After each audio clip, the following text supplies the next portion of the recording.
Comme vous le savez sans doute, YouTube est une plateforme de vidéos où chaque utilisateur écrit, monte, etc. Dans cette vidéo, je vais vous livrer mon interprétation par rapport à la création du logo. Bien évidemment, cela reflète uniquement mon avis et je vous invite à donner votre version en commentaire. Vous êtes prêts? C'est parti. Tout d'abord, il faut savoir qu'il y a deux versions du logo de YouTube. La première, c'est avec le nom, avec le carré arrondi, moi j'appelle ça. Et l'autre version avec le carré avec le triangle à l'intérieur, voilà. Donc d'abord, nous allons voir la deuxième version, qui est énumérée. Et ensuite, à partir de celle-ci, on va passer à la première, voilà. Donc sur ce, bon visionnage. Donc tout d'abord, nous allons passer par la forme.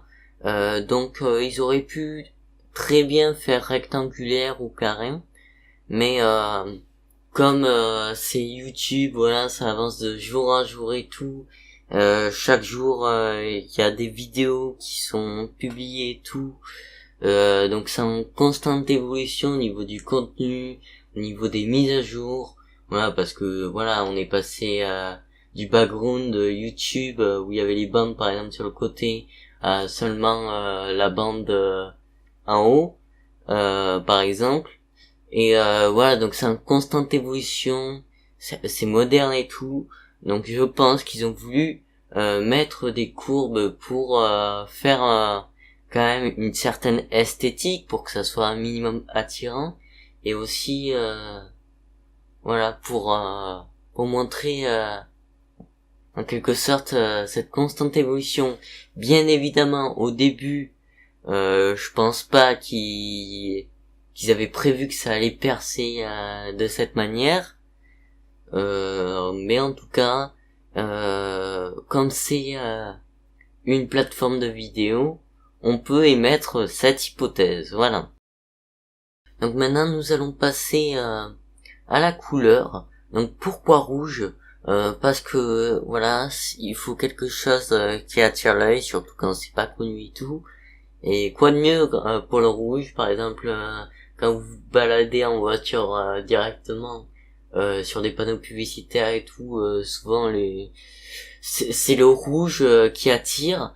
Mais après, il faut pas mettre un rouge trop foncé ou trop clair non plus, pour que voilà, ça soit pas assez attirant ou que ça pique les yeux. Faut qu'il y ait une certaine confiance. Et avoir en quelque sorte un mixte des deux, trouver le bon mélange, et je trouve qu'ils ont trouvé le bon. Voilà. Et aussi, c'est un moyen d'embellir de faire ressortir le vrai logo d'après moi. Donc maintenant, on se retrouve pour la flèche. Donc le petit ombrage que vous voyez, c'est tout à fait esthétique, c'est pour montrer de la profondeur et tout. Aussi, ça peut montrer, qu'on entre dans le site et tout. Après, il y a le contenu à l'intérieur du triangle et tout. Mais après, c'est surtout un effet esthétique. Mais voilà, après, il peut avoir certaines interprétations. Mais le triangle en lui-même, ce que j'en pense. Le triangle, donc, il faut savoir qu'ils l'ont mis blanc. Parce parce que même vous le voyez sur la plateforme, lorsque vous appuyez sur une vidéo, il est présent ce triangle, et vous appuyez toujours sur celui-ci pour commencer la vidéo. Enfin, pas vraiment commencer, parce que si vous cliquez sur la vidéo, normalement elle se lance toute seule. Mais par exemple, le fait de mettre pause et tout, après il y a le bouton qui s'affiche. C'est pour en quelque sorte une marque. Donc vous voyez Nike et tout. Je trouve qu'en fait c'est l'évolution. Par exemple pour Nike, avant on était obligé de mettre Nike avec le logo. Maintenant sur les t-shirts et tout on met juste la petite truc là. J'ai oublié qu'est-ce que c'était. Et là c'est pareil, je trouve qu'en fait ce logo en lui-même, voilà, le losange et tout, enfin pas le losange, voilà, le carré et tout, voilà, en quelque sorte c'est l'évolution du logo où il y a marqué YouTube. Et en fait c'est amélioré, on a repris le carré et tout, enfin voilà, le carré arrondi, je sais pas trop comment on appelle ça, et voilà. Donc je pense que c'est tout. Ah non, et une dernière interprétation aussi, c'est par rapport, ça me fait penser à quelque chose. Ça va paraître un petit peu stupide, mais en fait c'est les dossiers. Oui, les dossiers, ça va paraître bête, mais en fait, comme je l'ai dit, ça voulait faire esthétique, ça voulait se moderniser. C'est pour le web, donc un dossier où on pourrait mettre ces documents, enfin ces vidéos. Imaginez le logo comme une mallette où on pourrait mettre ses affaires dedans. Donc ça me fait aussi penser à ça, même s'il n'y a pas voilà les poignées. Mais voilà, c'est une interprétation comme une autre. Et sur ce, on passe au deuxième logo. Pour celui-ci, ça va être un petit peu différent puisqu'on va faire tout à un, on va pas faire des parties et tout pour chaque truc. Donc évidemment, on pose le carré, on va appeler ça le rectangle, voilà, arrondi. On va pas se faire chier, ou au même rectangle. Donc on pose le rectangle sur le fond blanc. Ensuite on met le texte. Est-ce qu'on doit mettre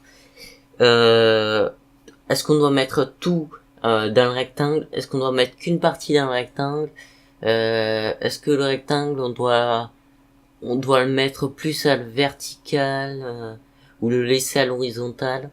Est-ce que on modifie les points du rectangle, par exemple moins l'arrondir ou plus, voilà. Aussi par rapport à la police, avec ou sans abattement. Donc il faut savoir que YouTube a voulu se montrer un peu moderne, donc il a fait à moitié en fait. En fait, pour ceux qui ne savent pas ce qu'est l'empattement, c'est ce qui signifie qu'une marque ou un produit, ou peu importe même, est ancien. Et voilà, que ça dure et tout, et qu'on peut même avoir confiance. Et en fait, YouTube a voulu donner un style assez moderne avec voilà ces formes assez osées, on va dire, avec où ça finit carré et tout, où ça fait des courbes et tout en gardant quand même une police avec un petit peu d'empattement.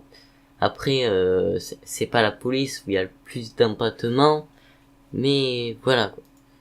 Voilà, donc ensuite, imaginons YouTube, donc you, donc qui signifie vous, et tube, donc dans la musique, ça représente une chanson, donc voilà, donc ça peut représenter,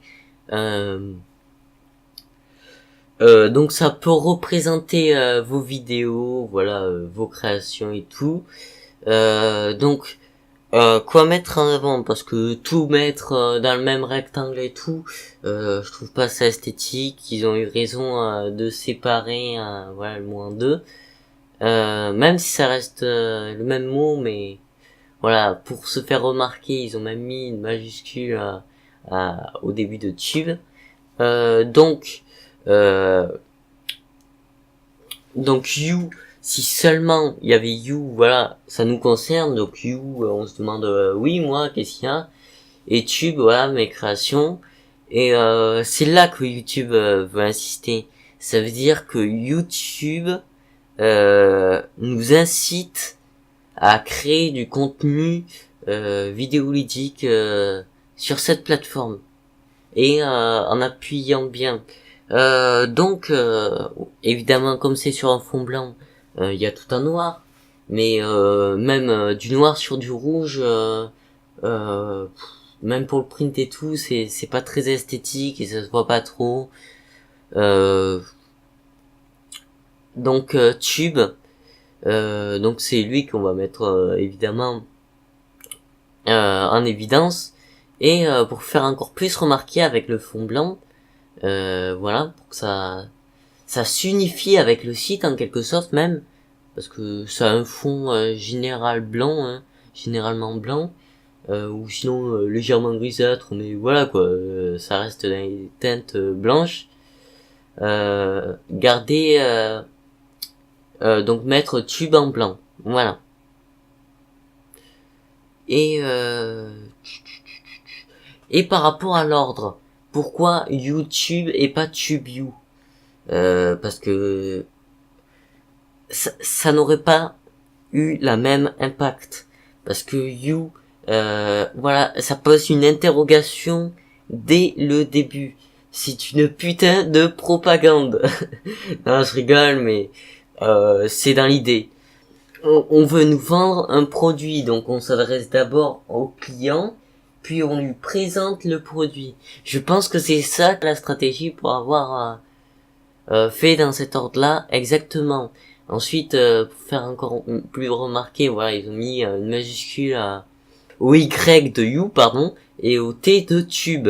Voilà, pour plus les faire remarquer, pour parce que si ça aurait été simplement You avec une majuscule, évidemment, YouTube, mais pas de majuscule au T, bah ça aurait pas eu la même impact, parce que d'abord on voit You et après on voit un truc qui nous sépare, voilà, le rectangle rouge avec une majuscule, donc on analyse d'abord ce mot, puis on visionne Tube, voilà. Mais avant de terminer cette vidéo, j'aimerais faire une annonce. En effet, j'aimerais pas forcément dans toutes les vidéos, mais peut-être les vidéos les plus courtes et tout, voilà, genre 20 minutes grand max, dans ce genre de vidéo. À la fin, je présenterai un YouTuber, voilà, donc peu importe ce nombre d'abonnés, voilà, que j'aime bien, que je suis et tout, et puis voilà, donc je trouve que ça peut être sympa. N'hésitez pas à me dire ce que vous en pensez. Et sur ce, on va passer à la présentation. Donc pour la première personne, on va passer à Christelle. Donc en fait, elle fait des tutos sur Photoshop, sur Photofiltre et tout. Donc si vous êtes intéressé par tout ce qui est les tutoriels graphiques, par rapport au graphisme et tout, n'hésitez pas. Et sur ce, je vous souhaite une agréable fin de journée.